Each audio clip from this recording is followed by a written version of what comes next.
உசியா ராஜா மரணமடைந்த வருஷத்தில் ஆண்டவர் உயரமும் உன்னதமுமான சிங்காசனத்தின் மேல் வீற்றிருக்க கண்டேன். அவருடைய வஸ்திர தொங்கலால் தேவாலயம் நிறைந்திருந்தது. ஏசாயா கர்த்தருடைய தீர்க்கதரிசிதான் என்று உறுதி பண்ணப்படுகிறது. அப்போது ஏசாயா தேவனுடைய மகிமையை காண்கிறார். பழைய ஏற்பாட்டு காலத்தில் சாமுவேலும் கர்த்தருடைய தீர்க்கதரிசிதான் என்று சகல இஸ்ரவேலுக்கும் விளங்கின போது கர்த்தர் தம்முடைய வார்த்தையினாலே சாமுவேலுக்கு தம்மை வெளிப்படுத்தினார். அதுபோலவே ஏசாயாவும் கர்த்தருடைய தீர்க்கதரிசிதான் என்று சகல இஸ்ரவேலருக்கும் விளங்கிய போது கர்த்தர் தம்முடைய மகிமையின் தரிசனத்தினாலே ஏசாயாவுக்கு தம்மை வெளிப்படுத்துகிறார். கர்த்தர் ஆபிரகாமுக்கு முதலில் தம்மை வெளிப்படுத்திய போது தம்மை மகிமையின் தேவனாக அவருக்கு தரிசனமானார். அதுபோலவே மோசேக்கும் கர்த்தர் தம்மை மகிமையின் தேவனாகவே வெளிப்படுத்தினார். எசேக்கியேலின் தீர்க்க தரிசனங்களும் யோவானுடைய வெளிப்படுத்தின விசேஷமும் கர்த்தருடைய தெய்வீக மகிமையின் தரிசனங்களோடு ஆரம்பமாயிற்று. மற்றவர்களுக்கு தேவனை பற்றிய சத்தியத்தை உபதேசம் பண்ணுகிறவர்கள் முதலாவதாக தாங்கள் தேவனை பற்றி அறிந்திருக்க வேண்டும், தேவனுடைய மகிமையை புரிந்திருக்க வேண்டும், கர்த்தருடைய நன்மைகளை பெற்று அனுபவித்திருக்க வேண்டும். உசியா ராஜா மரணமடைந்த வருஷத்திலே ஏசாயா கர்த்தருடைய மகிமையை தரிசிக்கிறார். யூதாவிலே மற்ற ராஜாக்களைப் போல உசியா ராஜாவும் 50 வருஷங்களுக்கு மேலாக யூதாவின் புத்திரரை ஆட்சி புரிந்தார். அவர் மரணமடைந்த வருஷத்தில் ஆண்டவர் உயரமும் உன்னதமான சிங்காசனத்திலே வீற்றிருப்பதை ஏசாயா தரிசிக்கிறார். இஸ்ரவேலின் ராஜா மரித்து போனார்.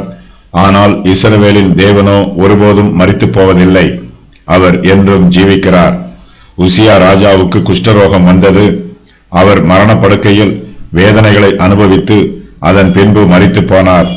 இஸ்ரவேலின் தேவனாகிய ராஜாதி ராஜாவாகிய கர்த்தரோ தம்முடைய சிங்காசனத்தின் மீது இன்றும் வீற்றிருக்கிறார். ஆண்டவர் வீற்றிருக்கிற சிங்காசனம் உயரமும் உன்னதமானதுமாய் இருக்கிறது.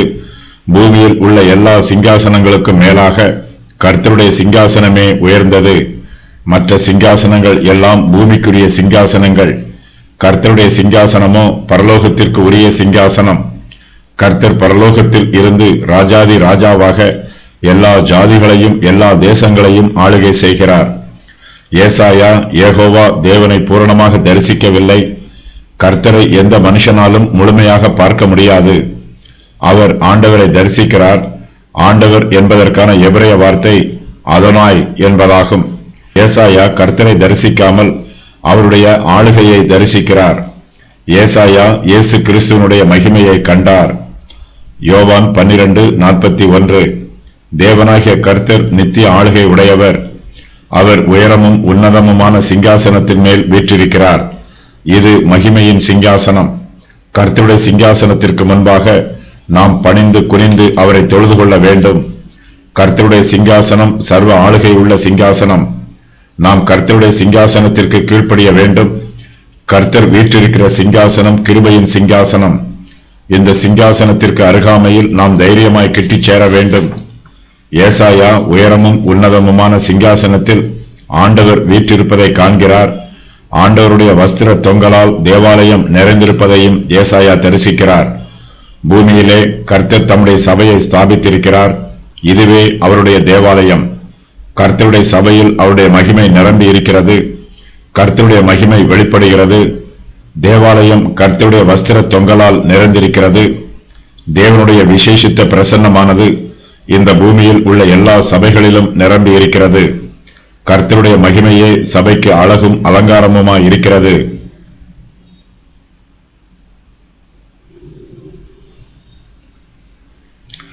இஸ்ரவேல் ராஜ்யத்தின் 10 கோத்திரத்தார் அழிக்கப்படுவதற்கு 38 வருஷங்களுக்கு முன்பு உசியா ராஜா மரணமடைந்தார். ஏசாயா 1 முதல் 5 வரை உள்ள அதிகாரங்கள் உசியா ராஜா மரணமடைவதற்கு முன்பு அல்லது உசியா ராஜாவின் ஆட்சி காலத்தில் எழுதப்பட்டிருக்க வேண்டும்.